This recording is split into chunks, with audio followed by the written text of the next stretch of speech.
मेरे प्यारे बच्चों, हम आज की क्लास में आपको बताएंगे कि त्रिभुज का नामकरण कैसे किया जाता है, क्योंकि इससे पहले हमने त्रिभुज के बारे में बताया था। यदि आपने अभी तक वीडियो नहीं देखा है तो ज़रूर देख लेंगे ताकि आपको समझने में कोई दिक्कत नहीं हो। आज मैं आपको बताऊंगा कि त्रिभुज का नामकरण कैसे किया जाता है, त्रिभुज का नाम कैसे रखा जाता है। जैसे ABC है ना, इस तरह से आपको मैं बताऊँगा। जैसे मान लीजिए कि ये त्रिभुज है, ठीक है।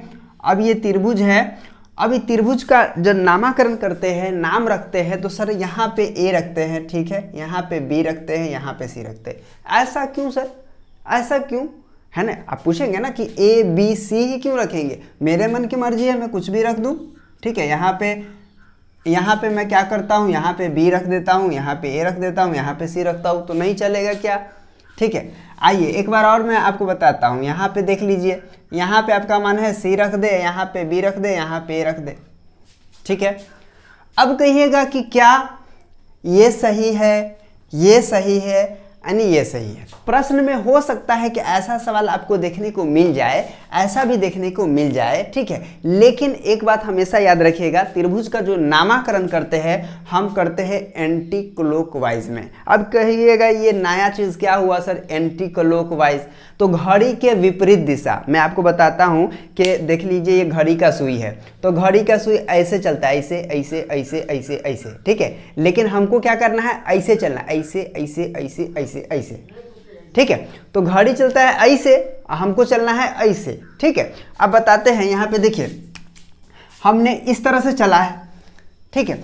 तो घड़ी तो चलती है इस तरह से, लेकिन हमको चलना है कैसे, इस तरह से, ठीक है। तो घड़ी के विपरीत दिशा में यहाँ पे लिख देते हैं, घड़ी के विपरीत दिशा, विपरीत दिशा में, ठीक है, दिशा में। तो त्रिभुज का अगर कोई प्रश्न में ऐसा नहीं दिया गया है, अगर हमको खुद से त्रिभुज बनाना है तो क्या करना है, घड़ी के विपरीत दिशा में चलेंगे। तो यहाँ A होगा, उसके बाद यहाँ B होगा और यहाँ C होगा। तो इस तरह से आप नामकरण इसका करेंगे, ठीक है। ये बात आप याद रखिएगा, ठीक है। इस तरह से नहीं करना है, ठीक है।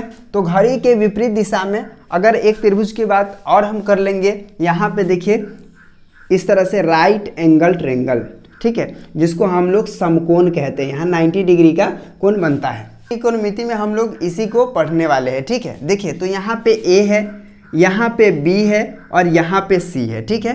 क्यों, किस एतबार से, इस एतबार से कि यहाँ पे हमको घड़ी के विपरीत दिशा में जाना था, इसीलिए, ठीक है। लेकिन अगर हम बात करेंगे, कहीं पे क्वेश्चन में कह दिया कि एक त्रिभुज की रचना करे जिसका C समकोण है, तो याद रखिएगा C समकोण कह दिया जाएगा। तो यहाँ पे समकोण, ये समकोण होगा ना, यहाँ पे जो बन रहा है तो समकोण होगा।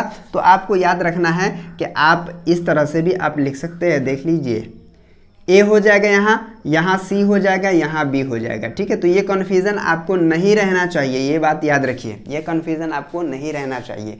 अगर कह दिया C समकोण है तो आपको C समकोण के जगह पे रखना होगा।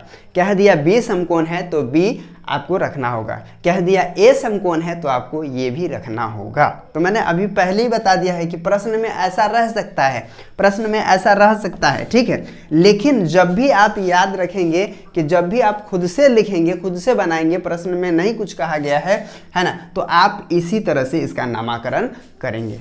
तो उम्मीद करता हूं कि आप समझ गए होंगे कि त्रिभुज का नामकरण हम किस तरह से करते हैं, घड़ी के विपरीत दिशा यानी कि एंटी क्लॉकवाइज में करते हैं, ठीक है। और इस तरह से आप बनाएंगे। अगर क्वेश्चन में अलग दे दिया गया है तो वो उसका हम बात नहीं करेंगे, लेकिन अगर क्वेश्चन में नहीं दिया गया है तो हम इसी तरह से बनाएंगे, ठीक है। और मैंने बताया था कि इसमें जो है 3 कोण है, आपको पता है, 1 कोण, 2 कोण और 3 कोण, ठीक है। और तीनों कोण का माप जो होता है वो 180 डिग्री का होता है, ठीक है। तीनों कोणों का माप 180 डिग्री का होता है, ठीक है। ये बात आप याद रखिएगा। अगर 2 कोण आपको दिया जाए और कहे तीसरा कोण निकालने के लिए, ठीक है, कोण को इस तरह से रिप्रेजेंट करते हैं, ठीक है, इस तरह से, इस तरह से, ठीक है। अब देखिए यहाँ पे कोण A हो गया, ठीक है, प्लस कोण B हो गया और प्लस कोण C हो गया, ठीक है। बराबर कितना होगा, 180 डिग्री। ये बात आप याद रखेंगे, ठीक है। अगर हमें 2 कोण दिया हुआ है, ठीक है। मान लेते हैं कि ए कोण जो दिया हुआ है, ए कोण दिया हुआ है वो आपका है 60 डिग्री का, ठीक है।